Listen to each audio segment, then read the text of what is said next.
I pack a lot in So there. I just got to welcome everybody. Thank you for listening into our Film Ireland podcast. I have the venerable Carmel Winters here with me, whose new film, Float Like a Butterfly, is out this Friday, which is the 10th of May. Yep. And it's going to be countrywide. I don't know how many screens. Please go and check out your tabloid sheets, broadsheets, whatever, and find out. Carmel, thank you for coming in. Thank you, Paul. Good to see you. It's a pleasure Thanks for having to me. have you.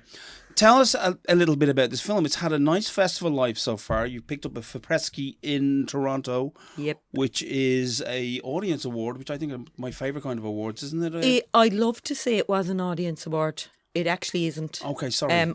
We got the audience award in Cork, so I'm super proud of that. That's right. And that was its first Irish screening, and it was big. We were there Friday and Saturday in the Everyman, which is kind of about 650-seater. So it wasn't just family, although I'm delighted it was a good old bunch of family as well. But it was a pretty massive, diverse audience of traveller and settled people, which will become obvious why later. Well, actually, And, while we're on that, so give me the synopsis for the film for our listeners. Okay. So there's a young first scene in the film. It's set in the 1964. Muhammad Ali and Sonny Liston are fighting on the radio, and a father and daughter are sparring and enjoying. They're like sparring along with the radio coverage of the fight, and he's treating his little daughter like she is little Muhammad Ali. Our own little Muhammad Ali is the new heavyweight champion of the world, and like he's actually, to me, in my mind, he's the image of what father-daughter relationships often are and always should be, where a father is just so proud of his girl and her power and what she can be and just bigging her up on the shoulders, you know what I mean? And in that scene, I won't give away too much, but basically he's wrenched away from the family in a pretty violent episode, and we fast forward 8 years to the main body of the film, which is 1972. Muhammad Ali came to Ireland in 1972. And as most people know, I mean, he was just King of Ireland, really. He was the ultimate champion of the underdog, the ultimate icon for the underdog, made good. So, and, you know, associated with the Panther movement, you know, Black Power, Malcolm X. So he's a very potent symbol. And 8 years later, when this girl's father gets out of jail, he comes out a shadow of the man he used to be, and all his injuries being played out in his role as father. He just doesn't, he just can't, I think there's too much pain and grief in him to be able to father such a girl who's maybe a reminder of what he used to be. Yes. You know what I mean? And it's also quite unusual amongst her own kind of sisters within the Traveller Society, because she's quite a tough individual. Well, it's interesting in that one because, you know, I have seen in the early days when I don't read reviews much, and I haven't read any of the recent ones because I haven't had to, but, you know, early days you kind of have to engage a bit with, you know, how people are, I suppose, or how certain cultural gatekeepers are engaging with the film. I know how the audience are engaging. But certain cultural gatekeepers, I would have read early reviews, and I'm amazed how kind of quick they are to peg the sort of things she struggles against as specific to travellers, or like the toxic patriarchy. Now, we all know toxic patriarchy isn't specific to travellers. I thought it was just more Irish.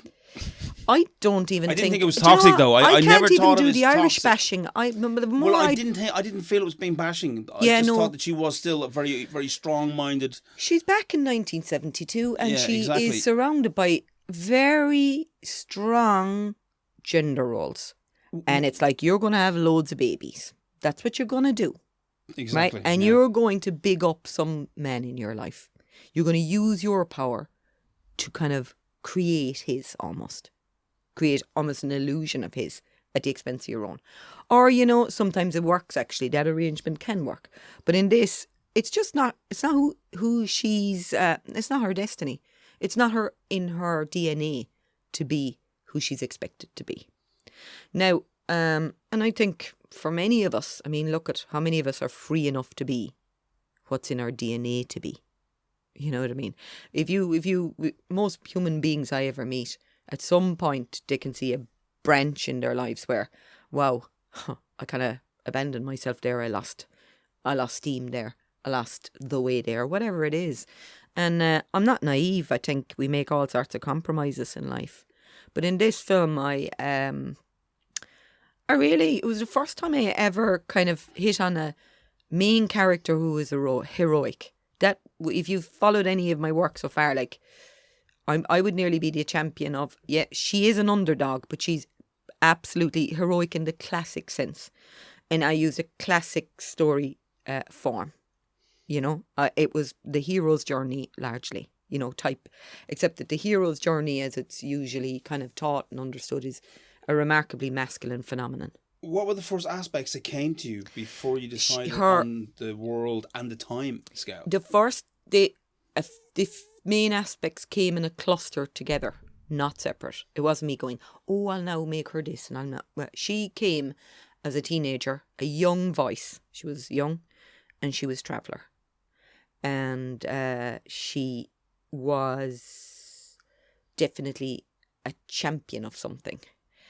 Her story came fairly intact. Now I sort of made nearly everyone and anyone the main character through various drafts. Like, I introduced the mother. It won't be giving away too much to say that the mother isn't present in the usual sense in this film. Mm-hmm. But I had the mother present and I made her the main character for a while because I was so uncomfortable with the idea of the point of view being teenage. Because I suppose I'm always digging around in the grey area and the complexity of who we are and the big contradictions that make us up. So I was going, geez, you know, like, the teenage experience is certainly complex, but I think it's somewhat more black and white than an adult perspective. So I was going, well, I'll really pay attention to this. And what I discovered in it is a time of great potency. Now, in most cultures in the world, you know, I mean, from you're physically very potent in your later teenage years. A girl is coming into a very potent time. And a kind of clarity of conviction. I thought, well, what has that got to teach me, not an audience, but me as a human being? And the more I tuned into it, I was very uncomfortable about being led by it. But I knew it was necessary. And it felt like, to me, like it was almost the wisdom that's needed as a counteraction to, I think often with years and years on this planet, sometimes people get quite jaded. And what gets most jaded is their feeling apparatus, not their thinking apparatus. But in recent years, I've just come around to this perspective that intelligence without compassion is largely cruel and psychopathic. And I am absolutely, like, most of what I know in life is provisional and will be reviewed all the time. So how long were you battling with going down the teenage road? I battled that all the time. Yeah. I really battled with this film. And it was really interesting because when people... So the comfort it wasn't really there, it was found towards the very end of the process? No, there was no comfort ever. Oh, wow. This is not a comfortable project. Yeah. It's very... I think it's powerful, but I had to put my hand in the fire to do it. Now, I think that might be partly because people who know me, who saw it in Cork, said to me, and some people who worked on the film said, well, but you know who Frances is, don't you? And I was like, no, she's a fictional character. That's who she is. And they're like, no, it's you, Carmel. And I was like, I don't think so. But I can see now, belatedly, that maybe what I was fighting with was really my own potency, to put it very bluntly. And, you know, that business, the Muhammad Ali mantra in the film is, I am the greatest. I said it before I knew I was. Now, that's not vanity talking. That's like knowing there's a gap between where you are and where you can be. And that you have to imagine yourself already there in order to get there. And it's the exact same reason why I set the film in the past. I went back to the past to conjure the future as if it had already happened. So, In other words, Katie Taylor was definitely part of the DNA of this film. I'd say if Katie Taylor she'd been coming up through the ranks. It was well before the Olympics. She was still in small halls. And Tom, my partner, who's the production designer in the film, she said to me, pay attention to this one. You should make a film about her. And, I still, her star was already rising. She didn't need me to be making a film about her. Do you know what I mean? So I suppose I'm interested in being useful. What's interesting about Frances, though, is that she's very determined, very much her own individual, but very respectful of her own tradition. She's never trying to go against it. Yeah, and then the amount of people, you'd be amazed, Paul, the amount of people in the gestation of this film that said to me, wouldn't it be great if she just left all her family behind? I was like, what a remarkable thing to say as an idea of victory, of triumph. That you'll go, right, you say like, okay, so the tension in the film is between belonging and freedom, to kind of just clear it out. Yeah. Okay, belonging and freedom. That's the tension of every human being alive on this planet. Now, there was like one time when I was walking along by the side of Phoenix Park, a man stopped, dropped his pants, and he shit on the path in front of me. And I went, well, there's one image of freedom, because he's broken entirely with the social contract. There was the gateway into the park was right beside him. He could have nipped in and done it privately. He could have got caught. Well, he was right out there in broad, along by the traffic on the path, fully visible. So I was going, really, for people to suggest, I found that a very odd kind of a response, almost like into the fairy tale of it. Now, I did use a quite lyrical, romantic style in order to float the story. And I say a lot of people find it hard to get their heads around that, because you play with that tradition and you also have a non-judgmental aspect to it as well. So it leaves an awful lot of conversation for anyone that is trying to engage with it properly at all. I think, you know what? I have zero problem with real punters seeing this film. It never fails. And I can honestly say that it does not fail. If you imagine yourself to be a cultural elite, if you imagine yourself to know something more than the average person, you might be struggling. That's the personal struggle with this film. And I've seen that with audiences. Because basically what I'm doing is I'm using an emotional chronology that's democratic to tell a really complex story around the collision of identities. Every one of us are living embodiments of collisions of identities. Okay, I'm working class. I'm a mother. I'm married to an African man. Like, where's my tribe? Where do I belong? And then how do I exercise freedom while remaining close to the people I love? Because very often the real obstacle in your way to absolute freedom will be people you love. It's grand if it's people you don't give a damn about. Yeah. There's no cost there. There's no price to be paid. So I was kind of going, well, it's a bit of a cop-out if she exits, because what she's fighting for is the right to leadership within her tribe. Actually, just going, no, I'm fighting for you. I have to fight you, my father, for you, actually, my father. So I go, well, really, I was surprised. I worked really, it took drafts and drafts and drafts before there was anything. Like now there's what's generally experienced by people as a big boomph, a big lift on the ending. A good release of energy, and you go feeling like, fuck, all right. Was it contemporary set at any stage in the drafts? Only when it was a prose story in not a prose story, but more like a monologue that Frances was speaking in my head at one point early. It was contemporary. And then it was contemporary and it was Katie Taylor. But only when I went back to the past with Muhammad Ali instead of Katie Taylor. Once Muhammad Ali and a teenage traveller girl crossed paths, I was like, now I'm in the territory of a movie. And I used the word movie. Snap was a film. I would say this is a movie. And some of the tasks, I know lots of people work unconsciously in their creative endeavours.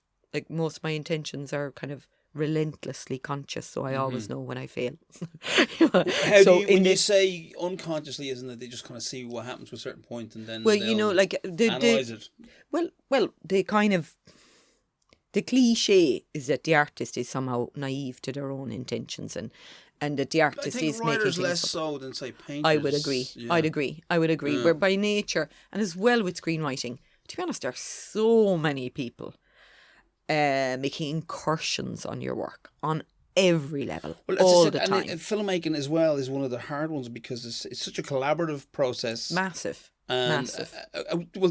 Let's go back to. But how on many that one, drafts just to did finish you- on the collaboration yeah, go on. business, well, Mike Lee's the one fella who says, and I am convinced that this is why he doesn't put scripts down on paper. It's to stop people tearing at him. If he doesn't put it down on paper, they can't engage in the same way they can once you have the bit of paper. And he says, why don't they interviewed him, cough and up yeah. and fuck off, is his point of view. Cough up and fuck off to the financiers. Now, I don't mind engaging. I love to engage because what I'm doing is everyone's an audience and I'm seeing how it's functioning. But what I found to be a remarkable thing is very often we'll attack what's potent. We'll attack something for the fact it's working rather than the fact it's not. How with all the engagement that we have with the life of a film do we have so many films that don't work at all for anyone? If all the engagement worked, how would that happen? How would so many films come out of these studio systems with less expert and somebody brought in to be an expert on just the humour and this type, like, Yeah, you know what I mean? To quote JFK, the book has this up somewhere, and there's a kind of core point of view. Yeah. That's what the director is essentially, I suppose. In terms of the director or the creativity. writer, it depends. And like, I think if it's the more experienced directors that I've met are much more likely to be led by their writers than the less experienced ones. Yeah. They have the wisdom. What was to tougher find for great you, writers. writing or directing? The writing in schooling myself to write such a kind of a straightforward classic narrative was so tough. I wanted to go into my splintering of point of view, challenging.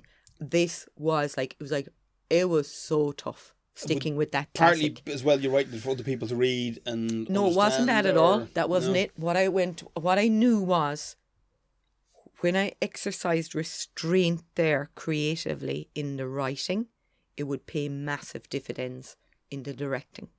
And actually that the directing job was going to be much richer. Well, you were writing for the director. Yeah, that was what I was doing. Luckily, it was you. Yeah, exactly. You're spot on. And I was like going, it nearly killed me because I was dying to start getting tricksy. But I remember when I made Snap, and I remember someone saying to me, like, the first few minutes, the mobile phones and the different technologies, they were saying there's a massive audience for that film that you potentially could alienate with the first 5 minutes. Now, I think that's debatable because sometimes what's tough to go through in the first moments will make your experience later. But this That's film, when you're allowed to do those things. To take those chances. You won't get away with it later on. I mean, essentially, because I'm stubborn as hell, I did make the film I wanted to make. But I had more battles than what I really would be advisable because at the end of the day, you want your energy to be going into creating the project and not continually defending and explaining and just bringing people on board. And it's like, okay, I had this conversation 4 years ago. Now we're going to have it again. Now, but this is the reality of working in this industry. It is an industry. Yeah. And it's not necessarily sensitive to the art involved. Yes. And I would have been, basically I was working on a film that was going to be all heart and spirit, and they're the two most vulnerable parts of a film through a massive, lengthy development process. Keeping it alive at the level of heart and spirit, I'm going you can sustain injury, you sustain injury so easily in those places with a film. Yeah. So it took a toll, but certainly, the writing, I was kind of saying everything that I'm being disciplined about now. I wanted to try my hand at a film that was broadly available as an act of communication. I'm not talking about broad by way of commercialism, although, yeah, if that happened, great. But I really, like, I'm one of 12 kids. I was like, what would it be like to make a film that all of my siblings would be likely to enjoy, plus their teenage children, plus my mother, plus my big extended clan. I was going, like, with any piece of work, I'd kind of know who to advise not to see it. Like, I'd still know, even with this now, I'd say, yeah, maybe. That's what I mean about kind of if you have a kind of if you tend to like obscure, opaque work, this wouldn't be a film for you. It isn't, like. Of course. And tell me the journey, how early were Samson on board with your project? Not from the very beginning. I mean, really, at the beginning of this, I'm told, I read about myself that Snap did really well, but it was remarkably hard to get the support going forward with the next film. So this is a film that at every stage I've had to graph for. So it was even a graph to get the first support, and then that did come through Martina at Samson. The fact we'd done Snap together, and in the early days, I just didn't give her another option of it being a different film. You know what I mean? By way of like, and then later as we were very far down the line, and I was desperate to be writing comedy. I was just desperate to be making comedy, to be working with comic actors. And I turned to Martina and I said, Martina, like, this is just, it's really, really hurting me to the length of time it's taking to get this film made. There's so many other films I'm dying to make, and I'm particularly mad to work through comedy. And she really held faith at that point. She was like, let's keep going, Carmel. Let's keep going. And I'm very while it's a great thing to have that support, because sometimes you just go blind. Yeah, but you know what? The thing is, like, it's like there's no human can go all the way alone all the time. None. And it's a complete fallacy. It's like anything decent, any great work. I mean, I remember being in the States and working for Sam Francis, the painter, who's a huge kind of iconic figure in a certain type of abstract expressionist art. The amount of people that created the illusion of the genius individual, like the amount of people who were almost entourage. Their insides were eaten with what they gave him. They gave him everything. They sacrificed their talent for his. You know what I mean? Now, I wouldn't. I know such relationships in art, all right. There's a lot of muses out there that do a lot more than be mused. Exactly. But like, honestly, anything of a certain greatness is great, because behind that one individual, there are so many. So when it came to when it did come around to directing this, just the budget level we were at was not the optimum budget level for a kind of film like this. And I remember talking to Lenny Abrams, and he's been very helpful. A key points of stress, I've asked Lenny for advice. When I described this film to him, he said, I wouldn't even attempt it, Carmel. And I knew exactly what he was getting at. He was not being a downer, not being a disser. He was actually going, wow. He was recognising, as I did, a mile away. I was going, this is purely perilous. It's just scale-wise, I'm going to be working with loads of elements, with very little structure, by way of number of people on the shoot, and and budget. Time is your biggest one. Actually, forget the numbers. Time. 25 days. It's tiresome for it to hear, but it doesn't betray the fact that it costs so little. But 23... The audience don't care. They want to see a film, but they will notice when something is wonky. I'll tell you this much. You must... on this film, I had to deliver visual pleasure. I couldn't make this film without delivering key The horse fair in particular, that was a hugely big scene. Busy sequence. Yeah, well, Tama McCullum, who was the designer, she basically delivered. Like, I remember Kathleen Dorr saying, if we had 10 times the budget in Dublin, we wouldn't have been able to make this film. What she did was she called on all the brilliant people in the area, every farmer. She knew loads and loads of travellers as well, just from the markets essentially, and engaging as she does in life all the time. And people just brought her. They brought her gear. They brought her. She found the wagons. She got... Now, she'd lived in those tents that you see in the film. So she knew how to make them. But then she brought on this woman, Jackie Nevin, who'd had a similar kind of experience of living outside in camps for years. And then Trina Lillis came on in costume. Honestly, I am like, this is what I mean about the big team. There were people in this film that once we got to a certain kind of pitch and a certain temperature, I was hands off largely. I'm like, yeah, we've had all the very early, very intense conversations, and I'm going, and pretty much everything they did was better than what I had in mind. That's one of the joys. And it's not always the case. People working with you. Yeah, it's not always the case. And they care. Yeah. And actually, they're in their element creatively. They are supreme creative artists. I'm really basically, I'm only happy when I'm with people who are great. Honestly, if someone's great at what they do, I'm going, oh, this is so enjoyable.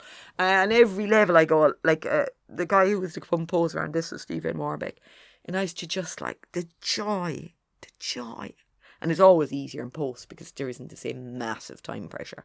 But just the sheer joy of his art, you go, that's when directing, I mean, sometimes it's the worst job because you're the servant of everyone. Once you went into production, how much pressure were you under? What was the time scale and what were you juggling to get it done at that stage? Oh, it was 25-day shoot. 23 and a half of them outside all day long. Yeah, you with didn't no have trailers. Much escape. No, none.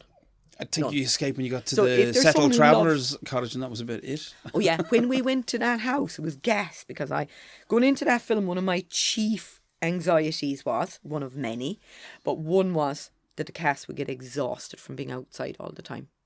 But thankfully, they started using the barrel top wagons and the tents. Like Lawler Roddy, who plays Big Daddy, he used to go in, he'd sidle off, after cut, and there he is inside in the bed, inside in the tent. And they used the set as a home. And by the time we got to the house... Very useful on lots of levels. It was fabulous. Now, usually that's exactly what your average production design team will go crazy if that's happening. The minute you call cut, don't touch anything. But instead, people were eating the food that was cooked for the scenes. It was all being demolished, eaten, because they preferred it to, cooked on the fire to cooked in the catering truck. But it's a kind of community that happens with a strong indie production like that, I think. That you can't get on you're never going to get on a bigger scale. And you know what? But as well as indie production, what we did was we had a mixture. We had the professional crew, we had complete first timers, professional cast and crew, complete first timers, and then community talent. And it was a real cross pollination. Now it's tricky. I mean, I sail right into the wind at times. You know what I mean? And it's kind of but. What will be where if it leaves a scar, what you don't see is the gift it gave. You know what I'm getting at? Yes, I do. There's always a gift. There's a bit of cross. There's something about the... I mean, you were blessed with the weather.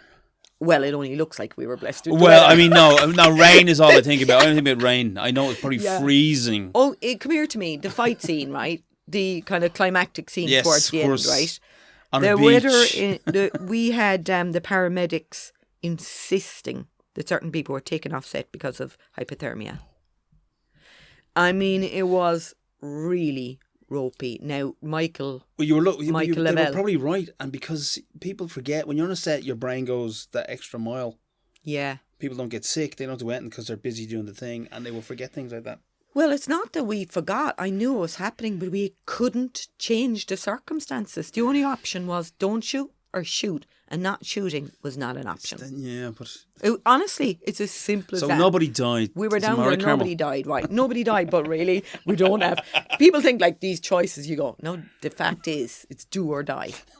We didn't have contingency on anything. Yeah, we didn't have seconds of costumes. We didn't have doubles. It's oh my God, we'd have to do a fight scene with blood and all this, and we have no seconds. So it was a real tightrope film. Yeah, it was tightrope. But the thing is, what we did was we basically went all out on the risk. So we had the real deal with every single... If you look at that production design, it's practically faultless. It's unreal.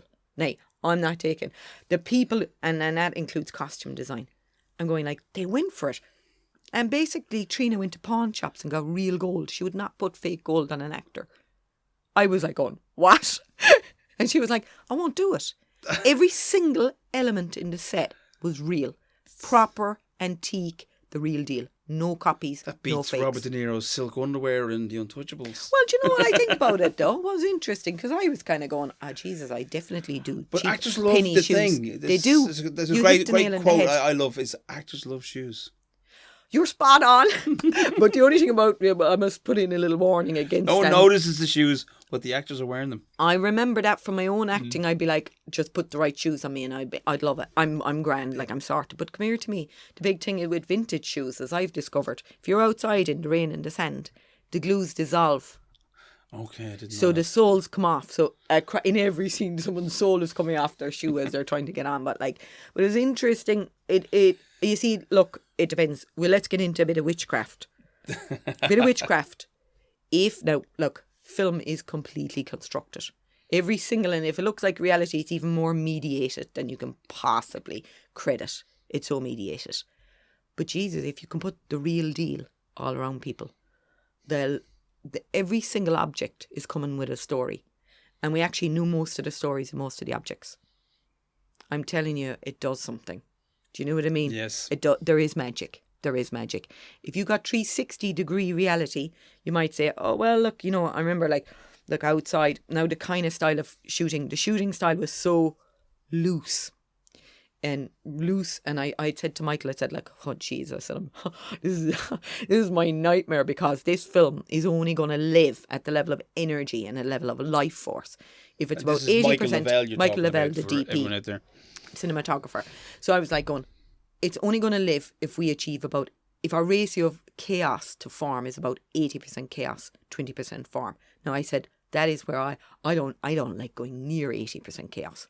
I'm like the opposite. I like 80% form, control to 20% chaos. So therefore I had to be around people who kind of are a little bit mad. And actually, you get plenty of that with Michael. So I had to surround myself with people that actually were very different to me creatively. So that made the film, it kept making the film. What happens is it opens out in ways you wouldn't have. It was always your zone of not even comfort, but preference. You know what I mean? And it's not that you're not still leading. You very much have to be, or you'll have nothing at the end of the day.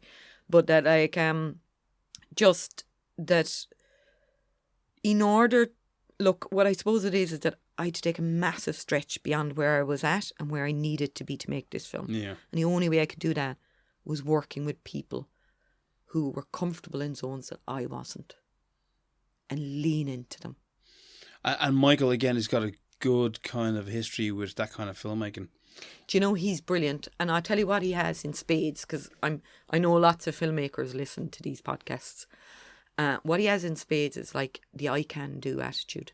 He is a director's best friend on set. He's never Mr. Negative. He's Mr. Positive. You need that. And I'll tell you this much, it's like gold. It's just lovely. And cast absolutely love when they see United director and DP. It's so much easier. Give a shout out there for the sound people. What was it like working with good sound people? God, I must say, this film last night, when we had our pre-opening screener in the Lighthouse, we had fabulous speakers. And the sound team were like, yes! Very often they bust a gut. They do. For they the get film. forgotten. And we get played. Look, I know. If you're going to make a film that's all about emotion, well, 90% of that is carried through sound.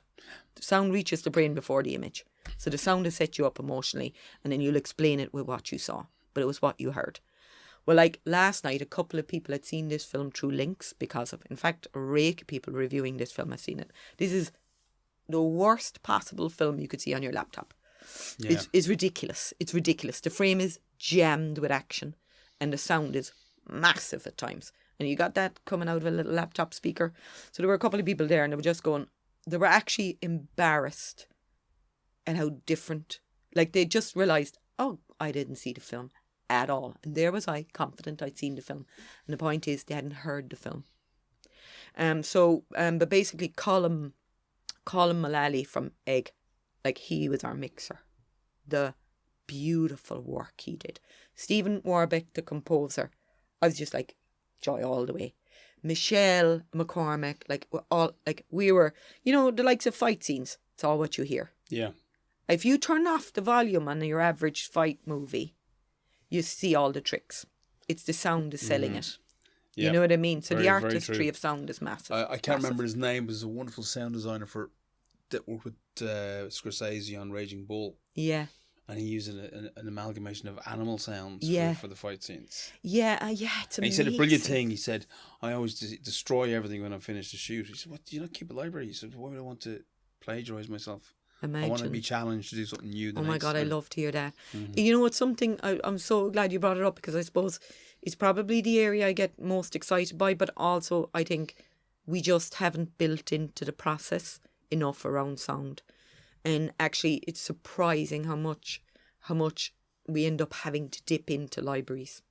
Yeah. And that's awful. Like, I remember working, when we did Snap, like the sound people were saying to me, why didn't you let the toddler cry a bit longer? Oh, Jesus. And we went to the library, like I was like going, wow, there's very little. I was like, Jesus, wait a minute, there's very little real toddler crying available in the right environment. Yeah, you're going to go around smacking people's kids and recording Well, that's what you need to do. And then, you know what's funny, Paul, though?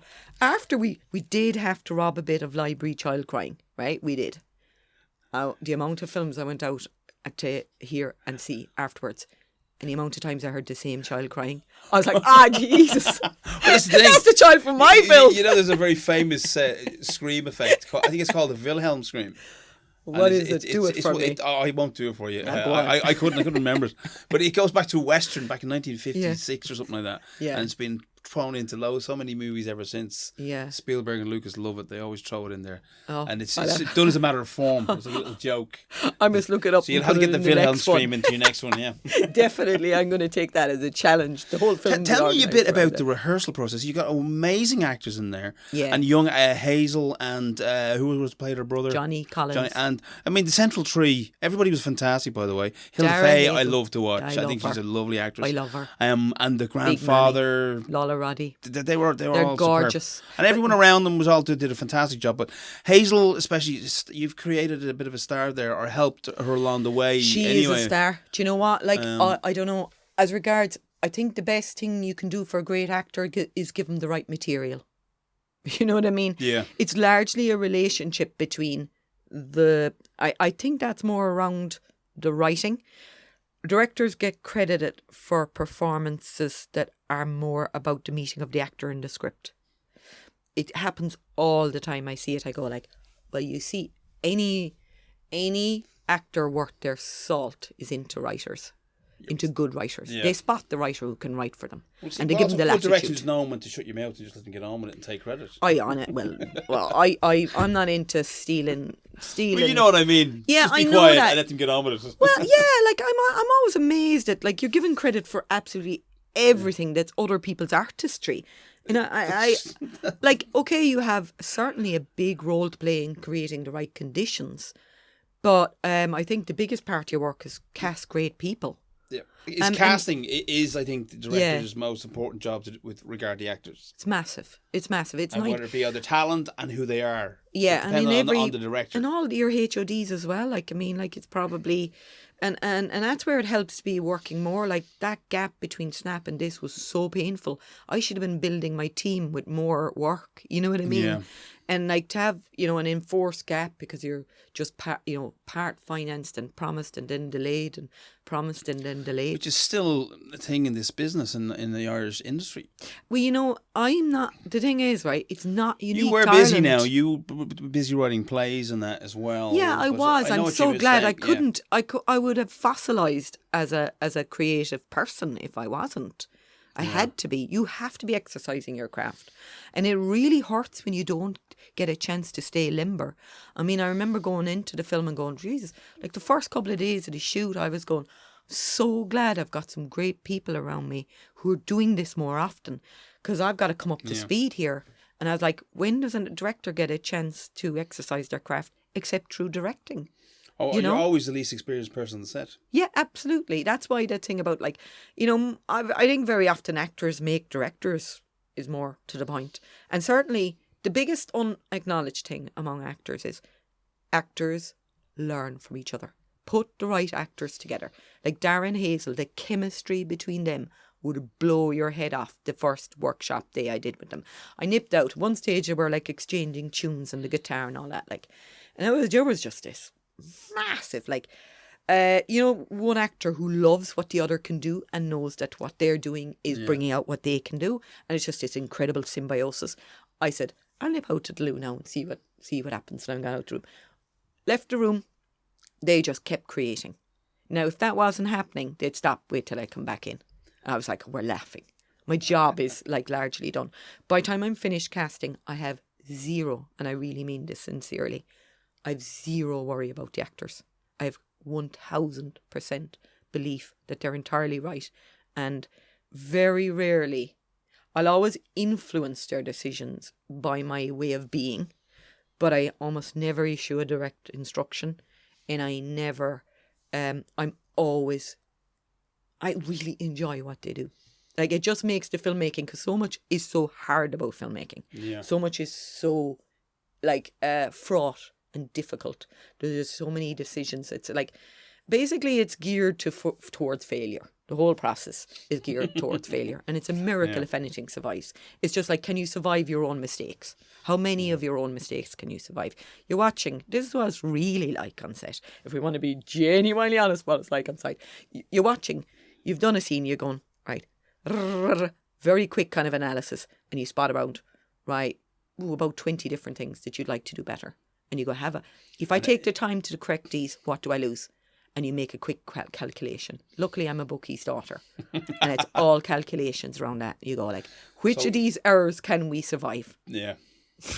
That's it. That's it. You hit it one, and then you might do 2 more takes, and you might have corrected different ones in different takes. And you're going, okay, all right. And so actually... it's time to move on. Well, the poor editor in our case, because I was like... I'd say Julian Ulrich. Coverage.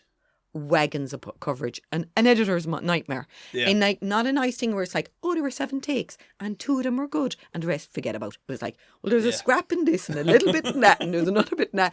And actually it was wildly organic in a way that, like, it's tough on the editor. Now, if they're the kind of editor that loves that challenge, great. Some do. Now, I do a bit of editing myself, and that's probably one of my best traits as a director. Yeah, is that I get to give out a bit to the director. So that's a weird one, you know. Yeah, and I would be like you. You go, there's a little bit there, and I don't have to use all that one take versus that one take, and give me 4 takes to meet that one. Do you know what's tricky about generating that amount of coverage? I would like to reduce my volume of coverage, not coverage, more cover and less volume of rushes. Yeah. Because the reason why I would like to reduce the volume is, actually, when you come out, right, so you're about 12 or 14 hours on set, you have a massive amount of work to do for the next day. But do you not think the amount of time you can go through your own rushes, and it's so valuable. Actually, there is a lot to be said for, because at times, like Michael and myself, if he was here now, we'd have a great chat about this.